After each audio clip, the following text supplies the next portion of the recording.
Hello नमस्कार साथियों, स्वागत है आप सभी का हमारे यूट्यूब चैनल शिवाजी के पॉइंट में। तो साथियों, आज का अपना जो टॉपिक है वो रहने वाला है बाल विकास एवं शिक्षा शास्त्र से संबंधित, मतलब मनोविज्ञान के साइकोलॉजी के मैं 20 ऐसे क्वेश्चन लेके आया हूं जो कि परीक्षा की दृष्टि से बहुत ही महत्वपूर्ण रहने वाले हैं। तो साथियों, आप जो भी अपने साथी रीट की तैयारी कर रहे हैं और आप भी रीट की तैयारी कर रहे हैं तो इस वीडियो को लास्ट तक जरूर देखें और अपने साथियों में भी ज़्यादा से ज़्यादा शेयर करें और प्लीज़ वीडियो को ज़्यादा से ज़्यादा लाइक शेयर जरूर करें। तो साथियों, पहला क्वेश्चन है शैक्षिक अनुप्रयोग में विषय वस्तु किस प्रकार की होनी चाहिए। मतलब सीखने से संबंधित या शिक्षा से संबंधित अनुप्रयोग में विषय वस्तु किस प्रकार की होनी चाहिए। तो इसके अंदर होगा साथियों जटिल से सरल या सरल से जटिल या सीखने में अधिक समय लगाने वाली या नि उद्देश्य। तो दोस्तों, इसका जो बी ऑप्शन है वो सही माना जाएगा, मतलब सरल से जटिल होना चाहिए। तो अपने कोई भी काम करते हैं वो सरल से जटिल की तरफ चलाते हैं, उस कार्य को करते हैं। इसके बाद दूसरा क्वेश्चन देखते हैं, ऑडियो विजुअल सामग्री का प्रयोग करते हुए किस सूत्र का पालन करना चाहिए। तो ऑडियो और विजुअल, ऑडियो मतलब दृश्य और श्रव्य मतलब देखना और सुनना, सामग्री का प्रयोग करते हुए किस सूत्र का पालन करना चाहिए। अमूर्त से मूर्त या मूर्त से अमूर्त या फिर दोनों प्रकार। तो साथियों, इसका बी ऑप्शन है वो सही माना जाएगा, मतलब मूर्त से अमूर्त होना चाहिए। इसके बाद का क्वेश्चन देखते हैं 3 नंबर, शिक्षण अधिगम करवाते समय कौन कौन से तरीके उपयोग में लिए जाते हैं। मतलब शिक्षण अधिगम करवाते समय कौन कौन से तरीके उपयोग में लिए जाते हैं। तो पढ़ाते समय या अधिगम करवाते समय कौन कौन से तरीके अपने को काम में लेने चाहिए। तो सरल से जटिल क्रम, नवीन ज्ञान को पूर्व ज्ञान से संबंधित, अधिक से अधिक ज्ञान इंद्रियों का प्रयोग। तो इसके अंदर सरल से जटिल तो होता ही है। नवीन ज्ञान को पूर्व ज्ञान से संबंधित, मतलब जो नया ज्ञान है उसको पुराने ज्ञान से भी कनेक्टेड या संबंधित रखना चाहिए। अधिक से अधिक ज्ञान इंद्रियों का प्रयोग, मतलब ज्ञान इंद्रियों का भी प्रयोग करना चाहिए अधिक से अधिक। तो इसका द ऑप्शन है वो सही माना जाएगा, मतलब उपरोक्त सभी होगा। इसके बाद है अर्थपूर्ण अधिगम की महत्वपूर्ण प्रक्रिया है। अर्थपूर्ण अधिगम की महत्वपूर्ण प्रक्रिया कौन सी है। शारीरिक, मानसिक, भावात्मक या कोई नहीं। तो इसका बी ऑप्शन वो क्या होगा, सही होगा, मतलब मानसिक है, सही माना जाएगा इसके अंदर। आगे का क्वेश्चन देखते हैं,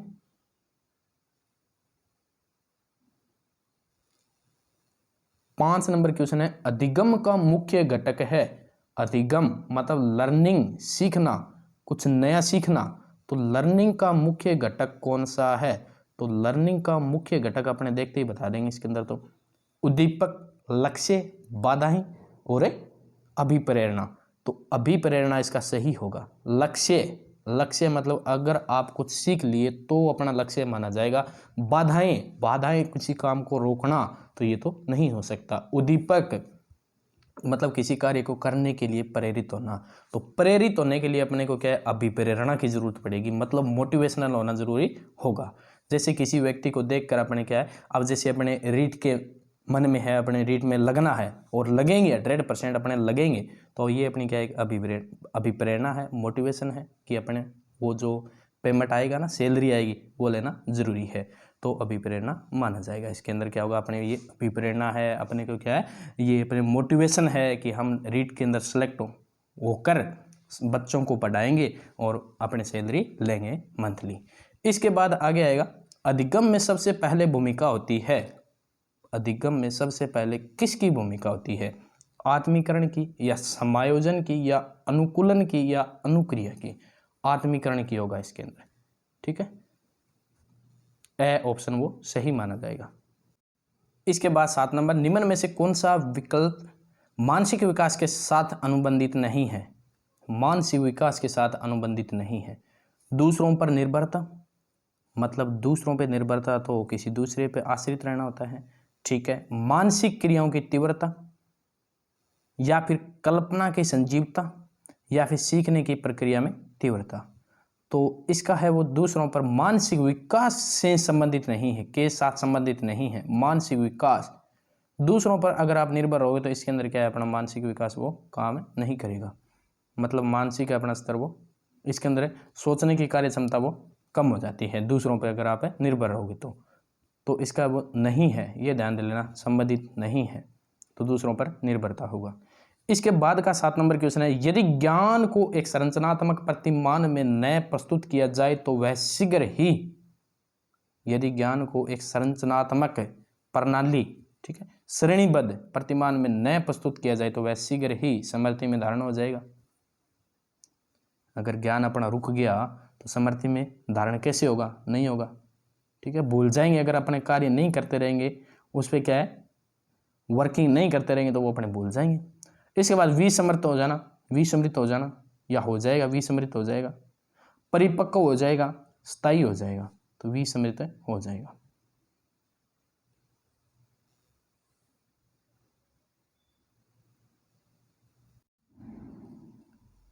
नौ नंबर क्वेश्चन देखते हैं, अधिगम होता है सक्रिय रहकर, निष्क्रिय रहकर या शांत रहकर, सक्रिय और निष्क्रिय रहकर। तो दोस्तों इसके अंदर सक्रिय रहकर ही अपने क्या है, अधिगम में प्राप्त कर सकते हैं, अदरवाइज अधिगम नहीं होगा। निष्क्रिय से नहीं होगा, शांत रहकर नहीं होता है, सक्रिय और निष्क्रिय दोनों नहीं होते हैं। इसके बाद 10 नंबर देखते हैं, सीखने का सिद्धांत किस पर आधारित है? सीखने का जो सिद्धांत है वो किस पर आधारित है? तो जियो और जीने दो, ये तो नहीं होगा। करो या मरो, ये भी नहीं होगा। प्रयत्न और भूल, अपने क्या है, किसी काम को करने के लिए बार बार प्रयत्न करते रहते हैं, भूलते भी रहते हैं, फिर भी अपने प्रयत्न करते हैं। जैसे अपने रीट की तैयारी करिए, एक बार पढ़ा नहीं याद रहा, लेकिन बार बार पढ़ के अपने सिलेक्शन करवाएंगे, जरूर करवाएंगे, तो ये क्या हो गया, सह हो गया, प्रयत्न और भूल होगा इसके अंदर। वीडियो में लास्ट तक बने रहें, इंटरेस्टिंग अपने क्वेश्चन करने वाले हैं।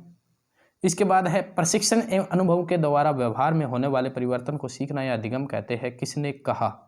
प्रशिक्षण एवं अनुभव के द्वारा, मतलब किसी कार्य को करना और अनुभव के द्वारा व्यवहार में होने वाले परिवर्तन को सीखना या अधिगम कहते हैं। ये महत्वपूर्ण एक अधिगम की डेफिनेशन या फिर अपने कहे तो परिभाषा रहेगी, महत्वपूर्ण परिभाषा है, ये याद कर लो। ये गेट्स ने कहा था, किसने कहा था? गेट्स ने कहा था साथियों, महत्वपूर्ण है ये।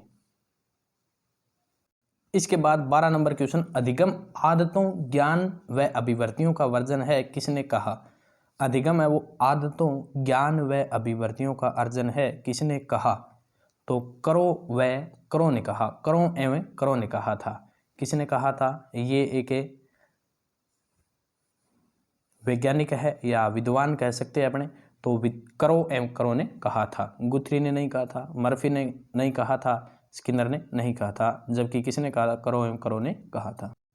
13 नंबर क्वेश्चन, एक शिक्षक अपने शिक्षार्थियों की सदैव इस रूप में मदद करता है कि वह एक शिक्षक क्षेत्र से प्राप्त ज्ञान को दूसरे विषय क्षेत्र के ज्ञान के साथ जोड़ सके, इससे वृद्धि होती है, वह है, इससे वृद्धि होती है, वह है। तो क्वेश्चन दोबारा पढ़ लेना ध्यान से। इसके बाद अपने देखते हैं, शिक्षार्थी स्वायत्तता, पुनर्बलन, व्यक्तिक भिन्नता या ज्ञान का सह संबंध व अंतरण। तो इसके अंदर द ऑप्शन है वो सही होगा, मतलब ज्ञान का सह संबंध एवं अंतरण होगा। आगे देखते हैं दोस्तों 14 नंबर क्वेश्चन, जब प्रगति की दर में कोई परिवर्तन नहीं होता तो इस वक्र को कहते हैं। जब प्रगति के मतलब नए कार्य को सीखने में कोई परिवर्तन नहीं होता है, नतोदर वक्र, शून्य त्वरित वक्र या फिर उन्तोदर वक्र या कोई नहीं, तो इसके अंदर शून्य त्वरित वक्र होगा। मतलब कोई इसके अंदर हलचल नहीं हो रही है, कोई भी इसके अंदर परिवर्तन नहीं हो रहा है, तो वो क्या होगा? शून्य त्वरित वक्र होगा, वक्र होगा, सॉरी वक्र है ये, वक्र होगा। इसके बाद सीखने की गति आरंभ में तीव्र, आरंभ है यहाँ पे, ये आरंभ है, इसके अंदर आरंभ में तीव्र है और धीरे धीरे मंद हो जाती है, इसे कहते हैं उन्तोदर वक्र कहते हैं, उन्तोदर वक्र कहते हैं। आरंभ है यहाँ पे, तो ये क्या होगा? उन्तोदर वक्र होगा। इसके बाद 16 नंबर क्वेश्चन, आरंभ में सीखने की गति मंद बाद में तीव्र हो जाती है, इसे कहते हैं नतोदर वक्र कहते हैं। इसको क्या कहते हैं? नतोदर वक्र कहते हैं। आरंभ में सीखने की गति मंद बाद में तीव्र हो जाती है, इसे क्या कहते हैं? नतोदर वक्र कहते हैं। जबकि आरंभ में तीव्र धीरे धीरे मंद हो जाती है, इसे क्या कहते हैं? उन्तोदर वक्र कहते हैं, जो कि 15 नंबर अपना क्वेश्चन है। इसके बाद 17 नंबर क्वेश्चन, उन्तोदर और नतोदर वक्रों के मिश्रित रूप को कहते हैं मिश्रित वक्र कहते हैं। इसको क्या कहते हैं? मिश्रित वक्र कहते हैं। मतलब शुरुआत में तीव्र और अंत में मंद, और इसके बाद शुरुआत में मंद और अंत में तीव्र, इसको दोनों का मिश्रित रूप है, उसको क्या कहते हैं? मिश्रित वक्र कहते हैं। मतलब इसका बी ऑप्शन या ब ऑप्शन है वो सही होगा। इसके बाद आगे देखते हैं 18 नंबर क्वेश्चन। जब सीखने की क्रिया में बिल्कुल उन्नति नहीं होती तो इसे कहते हैं पठार। उसे क्या कहते हैं? पठार कहते हैं। न तो वक्र कहते हैं, न त्वरण कहते हैं, और इसको क्या कहते हैं? पठार कहते हैं। ठीक है। इसके बाद 19 नंबर देखते हैं। सीखने के पठार के कारण है थकान, दूषित वातावरण, कार्य की जटिलता, उपरोक्त सभी। अगर अपने क्या थके हुए हैं तो अपने सीख पाने में मुश्किल होगी कोई चीज़ को। अगर वातावरण दूषित है तो अपने क्या है इसके अंदर सीख नहीं पाएंगे। अगर कार्य की जटिलता है, किसी कार्य को करने में अपने को क्या कठिनाई महसूस हो रही है तो अपने वो कार्य नहीं सीख सकते हैं और उस कार्य को नहीं कर सकते हैं। तो इसके अंदर क्या होगा? थकान, दूषित वातावरण, कार्य की जटिलता, ये उपरोक्त सभी है वो सही होंगे। मतलब सीखने के पठार के क्या कारण हैं, मतलब पठार का मतलब क्या है, तो वो अपने इसके अंदर क्लियर हो जाएगा इन तीनों ऑप्शन को पढ़ते ही। इसके बाद 20 नंबर और आज का लास्ट क्वेश्चन देखते हैं। संरचनात्मक सिद्धांत के प्रवर्तक है, संरचनात्मक सिद्धांत के प्रवर्तक कौन है? जीन पियाजे, जेरोम ब्रूनर, या जॉन डुई, या मन। तो इसके अंदर होगा दोस्तों बी ऑप्शन, मतलब ब ऑप्शन सही होगा, जेरोम ब्रूनर होगा। तो साथियों धन्यवाद वीडियो को लास्ट तक देखने के लिए। क्वेश्चन कैसे लगे इसके बारे में कमेंट में ज़रूर बताना, और वीडियो को ज़्यादा से ज़्यादा शेयर करना और चैनल को ज़्यादा से ज़्यादा सब्सक्राइब भी कर देना। धन्यवाद।